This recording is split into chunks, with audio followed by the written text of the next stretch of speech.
प्रकार झाला त्याच्याबद्दल त्यांनी माझी माफी मागावी आणि गावरान ब्रोडसमोर पुन्हा उभं राहिलं आहे शाळेत जाण्याचा. नमस्कार, अपडेट विथ रेवा या चॅनलमध्ये तुमचं स्वागत आहे. तर चल भावा सिटीमधील आजचा 11वा भाग झालेला आहे. तर 11व्या भागामधील त्यांचं हे टास्क आहे की त्यांना शाळेमध्ये विद्यार्थी बनून जायचं आहे आणि त्यांच्या मेंटरने त्यांना रेडी करायचं आहे आपल्या गावरान ब्रोजला की म्हणजे शिकण्यासाठी त्यांना रेडी करून शाळेमध्ये पाठवायचं आहे. मग तिथे त्यांना टीचर येऊन शिकवणार आहे. तर त्यांचा हा टास्क आहे आजचा.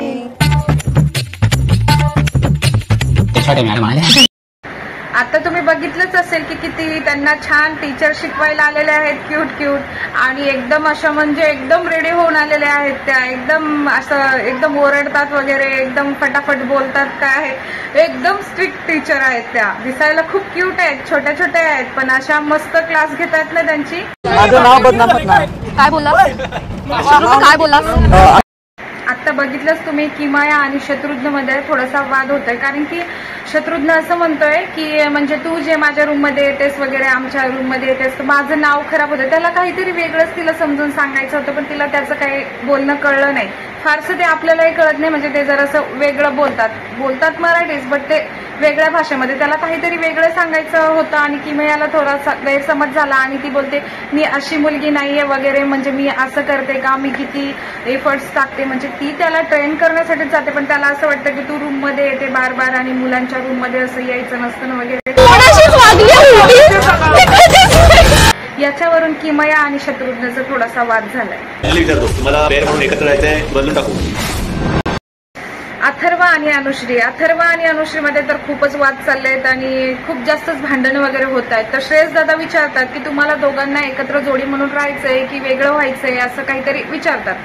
तर लास्टचे 2 टास्क जे झाले होते त्यामध्ये अनुश्री त्याला शिकवण्याचा प्रयत्न करत होती आणि तो त्याच्या परीने घेतोय. म्हणजे असं तो पण आता गावाकडून त्याचा बोलण्याचा टोन तसा आहे आणि तो टोन तिला आवडत नाही. त्याच्यावरून बी त्यांचा वाद होतो दोघांचा, म्हणजे एकदमच पटत. कोणी शिकवली, कुठल्या टीचरने शिकवली इथून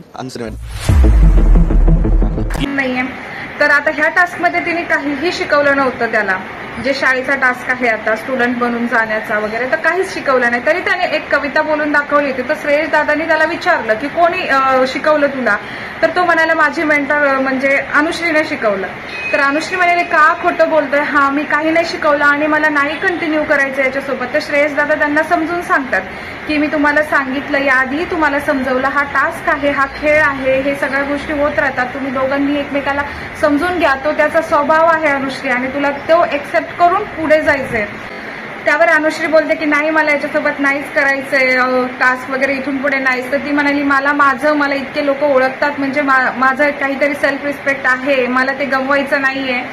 जो काही प्रकार झाला त्याच्याबद्दल त्यांनी माझी माफी मागावी आणि तर त्यावर अथर्व म्हणजे ती त्यावर त्याला म्हणते की जर तो माझी माफी मागेल तर मग मी चालेल पुढे चालून आणि टास्क करेल. त्याने असं कबूल करावं, माझी माफी मागावी आणि म्हणावं की मी इथून पुढे करणार नाही. त्यावर मला नाही तर इमोशनल होतो आणि तो पण रडायला लागतो. कारण की तो म्हणतो की मी ही गावाकडून आलोय, माझं कुठल्या मुलीशी कधी बोलणं झालेलं नाहीये आणि हिने मला सांगावं, जिथे मी चुकतोय तिथे तिने मला सांगायचं. तर श्रेयस दादा बोलतो तिने सांगण्याचा प्रयत्न केला. तो म्हणतो असं नाही म्हणत की तिचीच चुकी आहे, माझी पण चुकी आहे, आणि मग त्याने अनुश्रीची माफी मागितली. तर आता कदाचित इथून पुढे दोघं जण छान टास्क करतील अशी आशा करतो आपण सगळेच. कारण की आतापर्यंत ते भांडणच करत होते. तर अथर्वने तर माफी मागितली तिला जसं पाहिजे तसं, आणि इथून पुढे चांगलं टास्क खेळेल हीच अपेक्षा आहे दोघांकडून पण.